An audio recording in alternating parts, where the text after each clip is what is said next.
살라무 알레이쿰 와라흐마툴라히 와바라카투. 저번 시간에는 결혼에 대해서 쭉 살펴봤고요. 결혼을 어떻게 할 수 있고, 그리고 결혼 생활 후에 만약에 이혼을 해야 될 것 같은 느낌이 들었을 때 어떻게 이혼을 하는지 간단히 알아봤고요. 이번에는 좀 더 자세히 이혼에 관해서 알아보도록 하겠습니다. 이혼을 하기 전에는 반드시 중재 과정을 거치는 게 이슬람에서 적극 권장이 되고 있고요. 꾸란에서 언급이 돼 있듯이 남성 측에서 한 명의 중재자, 여성 측에서 한 명의 중재자가 모여서 이 두 명, 이 쌍방을 어떻게 중재할지 논의를 해보는 것이 이슬람적인 그런 이혼 절차 방식입니다. 자, 그럼에도 불구하고 이런 중재 노력에도 불구하고 혹은 중재를 하려고 해도 지금 한국 실정상 무슬림 친척이 없는 경우가 거의 대부분이죠. 이제 가족 중에서 저희 혼자만 이제 입교한 경우가 대부분인데 그렇게 해서 남성이나 여성으로부터 중재자를 구할 수 없을 경우에는 이제 성원에 계시는 이맘님께 중재를 요청을 할 수가 있겠죠. 그렇지만 이 중재라는 것은 혹은 이혼에 관한 조언을 구할 때는 남성 혼자서 이맘에게 가거나 여성 혼자서 이맘에게 가는 것은 바람직하지 않습니다. 왜냐면은 혼자서 가게 되면은 일방적으로 자신의 상황에 대해서 털어놓게 되고, 그렇게 되면은 이제 다른 이제 아내나 남편에 대한 투정이나 불만으로만 가득 찰 수 있기 때문에 그렇게 혼자서 가서 조언을 구하기보다는 남성과 여성 다 함께 시간을 정해서 이맘님을 만나서 이제 서로 간의 의견을 듣고 어떤 점이 문제점이고 거기에 대한 해결책은 무엇이 있는지 이맘을 통해서 그런 부부 관계를 중재하는 것이 중요한 그런 중재라고 할 수가 있겠습니다. 그럼에도 불구하고 이런 중재에도 불구하고 이혼만이 해결책이다, 더 이상 해결책은 없다, 그러한 결론에 도달했을 때 이혼은 허락이 됩니다. 그리고 이 이혼은 아랍어로는 딸라크라고 하는데요, 남성의 손에 달려 있습니다. 여성은 이혼을 진행을 할 수가 없습니다.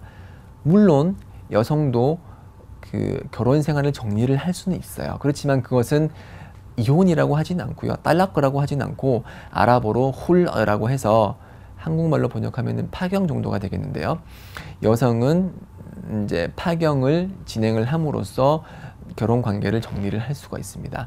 지금 제가 이제 논의할 것은 이혼 절차, 딸라크에 관해서 제가 얘기를 하도록 하겠습니다. 그래서 남성이 이제 이 여성과 정말로 이혼을 해야겠다 그러면은 뭐 특별한 무슨 문서나 아니면은 어디 법원에 가서 정식적인 절차를 밟는 것이 아니라 이슬람에서는 하나님 보시기에 이루어지는 그런 이혼은 말로써 이루어집니다. 그래서 남성이 여성에게 난 당신과 이혼했습니다 라고 얘기를 하거나 이와 유사한 뜻을 가진 말을 했을 때 그때부터 이혼이 성립을 하는 것입니다.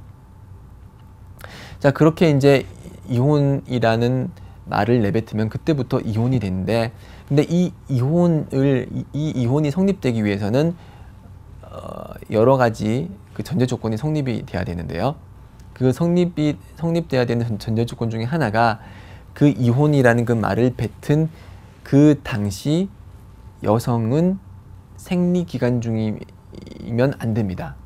생리 기간 중에는 이혼을 진행을 할 수가 없어요. 그래서 생리가 다 끝난 후에 그때 이제 이혼을 할 수가 있는데, 그리고 생리가 끝났다고 하더라도 생리 중이 아니더라도 그 이전 생리와 앞으로 올 그 생리 그 사이에 만약에 남성이 여성과 성관계를 맺었다면은 그때는 또 이혼을 할 수가 없습니다. 예를 들어서 여성이 이제 1월 1일 날 생리가 시작이 돼서 1월 15일 날 끝났습니다. 그래서 1월 30일 날 남성이 여성에게 이혼을 진행하려고 하는데 1월 15일부터 30일 사이에 만약 성관계를 맺었다 그러면은 다음 생리가 올 때까지 그 남성은 그 여성과 이혼을 진행을 할 수가 없습니다. 그래서 1월 15일이니까 만약에 2월 15일 날 생리가 시작됐고, 그래서 한 일주일 후나 2주 후에 생리가 끝나면은 그때 이제 성관계를 맺지 않은 상황에서, 그 상황에서 이제 이혼을 진행을 할 수가 있습니다. 즉 요약을 하자면은 생리 기간에는 이혼을 진행을 할 수가 없고요. 그리고 생리 기간이 아닌 기간에도 그 이전에 성관계를 맺었다면은 다음 생리가 올 때까지 기다렸다가 그 다음 생리가 끝나면 그때 이혼을 진행할 수 있습니다. 이렇게 이슬람은 이혼에 관한 특별한 이런 규정을 두고 있고요.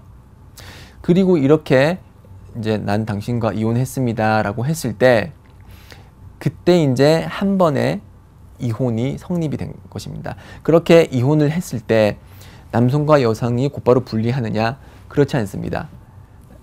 이렇게 이혼을 했다고 하더라도 남성과 여성은 기존처럼 한 집에서 계속 머물러 있습니다. 한 집에서 쭉 계속 머물러 있고 남성이 여성을 다른 곳으로 쫓아내는 것은 이슬람에서 허락되지 않습니다. 반드시 남편과 아내는 한 집에 머물러 있어야 되고, 그래서 한 집에 얼마까지 머물러 있냐? 그 여성이 이제 한 번의 생리를 하고, 그리고 두 번의 생리를 하고, 세 번의 생리를 할 때까지 남성은 여성과 함께 머물러 있습니다. 이렇게 함으로써 이런 기간을 idda 기간이라고 하는데요. idda 기간, 이제 지정 기간이라고 하는데, 이 지정 기간을 지킴으로써 남성은 여성을 다시 이제 숙고해보는 시간을 가지면서 내가 너무 화를 내서 이혼을 한 것은 아닌가, 나에게 잘못은 있는 것은 아닌가 라는 생각을 함으로써 자신의 마음을 돌이킬 수 있는 기회를 가지는 게 바로 이 지정기간 idda입니다. 그래서 이 기간 동안은 남성과 여성이 완전히 남남은 아니고요. 그래서 여성이 남성을 이제 아내가 남편을 위해서 이제 예쁜 화장도 할 수 있고 조금 이제 야한 옷도 입을 수 있고, 그렇게 함으로써 즉 남편이 전 아내로 되돌아갈 수 있도록 노력을 하는 것이 권장이 됩니다. 그래서 만약에 그럼 마음이 돌아섰거나, 그래서 이제 그 여성과 다시 재혼을 하고 싶다고 그렇게 의사를 밝혔거나, 아니면은 그 성관계를 통해서 성관계를 가졌다, 이 idda 동안에 성관계를 가졌을 경우에는 이제 다시 이전에 그런 결혼 생활로 돌아가는 것이고, 이제 이혼은 한 번 한 걸로 그렇게 판결이 되고요. 그렇지만 이혼 후에 다시 재혼을 한 것이기 때문에 idda 기간에 이렇게 재혼이 성립을 할 수 있습니다. 그렇지만 이 idda 기간, 세 번의 그런 월경 기간이 다 끝났음에도 불구하고 남편의 마음이 혹은 아내의 마음이 돌아서지 않았을 때는, 그때는 이제 완전히 이혼이 성립이 되는 것이고요. 그 이혼이 성립이 됐을 때 idda 기간이 끝난 후에 만약에 마음이 돌아서면 그때는 새로운 결혼 계약을 통해서 재혼을 하는 것입니다. idda 기간 이전에 마음이 돌아섰을 경우에는 새로운 결혼 계약을 할 필요는 없지만, 만약에 idda 기간이 끝났을 때 남편이 다시 그 여성과 재혼을 하고 싶을 때는 새로운 결혼 계약과 새로운 마흐르, 지참금을 통해서 새로운 이제 결혼을 해야 되는 것입니다. 자, 이렇게 한 번에 지금 이혼을 했고, 그래서 또 다시 결혼을 했어요. idda가 끝나고. idda가 끝나고 또 다시 이제 결혼을 했는데 또 문제가 생겨서 또 이혼을 했어요. 그러면 이제 두 번째 이혼이죠, 그렇죠?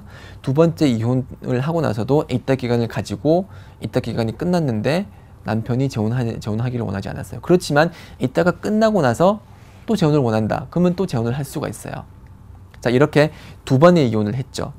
두 번의 이혼까지는 다시 그 동일한 여성과 재혼을 할 수 있습니다. 그렇지만 세 번째 이혼을 했어요. 세 번째 이혼을 했을 때는 idda 전이나 idda 후, 지정기간 전후나 그 남성은 그 여성과 결혼을 할 수가 없습니다. 이제 더 이상 결혼이 안 되는 거예요. 그래서 이슬람에서 말하는 것은 이혼이 세 번까지다라고 보통 이제 얘기를 하는데, 그 얘기는 뭐냐면은 세 번의 이혼 과정을 거치고 나서는 그 해당 여성과는 이제 더 이상 결혼을 할 수가 없게 된다는 것입니다. 그렇지만 예외 사항이 하나가 있는데요. 그 여성이 다른 남성과 결혼을 했어요. 그래서 그 다른 남성과 정상적인 결혼을 하고 부부 관계도 성관계도 다 맺었어요. 그랬을 때 만약 그 여성이 그 새로운 남편과 이혼을 했잖아요. 이혼을 하고 나서는 이혼하고 나서 지정기간을 다 끝내고 나서 그때는 그 여성이 그 남성과 결혼을 할 수 있습니다. 그래서 남편과 그 전 남편과 전 아내가 다시 재결합하기를 원하는 경우에는 그때는 3번의 이혼을 했음에도 불구하고 그 여성이 다른 남성과 결혼 생활을 했기 때문에 그리고 그 남성과 이혼을 했기 때문에 다시 전 남편과 결혼을 하는 것이 허락이 됩니다. 자, 좀 복잡한 규정을 제가 설명을 드려서 잘 이해가 되지 않는 부분이 있을 수도 있는데 이 이혼과 결혼이라는 것은 결혼 생활과 이혼이라는 것은 약 20년 동안 다른 곳에서 다른 환경에서 다른 성격을 가지고 그렇게 삶을 살아온 두 사람이 한 집에서 사는 과정입니다. 그렇기 때문에 당연히 문제가 생기기도 하고 오해가 생기기도 하지만 이슬람이라는 공통 분모로 그리고 신앙이라는 그런 공통 요소로 하나 되고 서로 문제를 해결을 해나간다면은 우리가 발견할 수 있는 그런 우리가 발견하는 그런 높은 이혼율, 한국에서의 높은 이혼율이라든지 아니면 다른 국가에서의 높은 이혼율 같은 이슬람에서의 그런 이혼율은 발생하지 않을 것입니다. 그래서 항상 남편은 여성을 잘 이해하고 그리고 그 아내에 대해서 충분히 배려를 해야 되고 여성도 마찬가지로 남성이 이제 이렇게 말하는 그런 이제 명령사항을 잘 지키고 그렇게 함으로써 서로 원만한 관계를 유지하는 것이 이슬람에서 적극 권장되는 결혼 생활이라고 할 수가 있습니다. 네. 지금 이렇게 해서 이혼 관계에 대해서 알아봤고요. 지금까지 이제 알아본 것은 남성과 여성의 쌍방 관계에 대해서 알아봤고 이렇게 결혼을 하고 나서 애를 낳잖아요. 그렇죠? 그러면 애를 낳으면은 자식이 부모에게 가지는 권리가 있을 것이고 부모님이 자식에 대해서 가지는 권리도 있을 것입니다. 이런 부모님으로서의 권리 그리고 자식으로서의 권리에 대해서는 다음 시간에 자세히 다루도록 하겠습니다. 저는 이만 물러가고 다음 강의 때 또 뵙도록 하겠습니다. 아살라무 알레이쿰 와라흐마툴라히 와바라카투.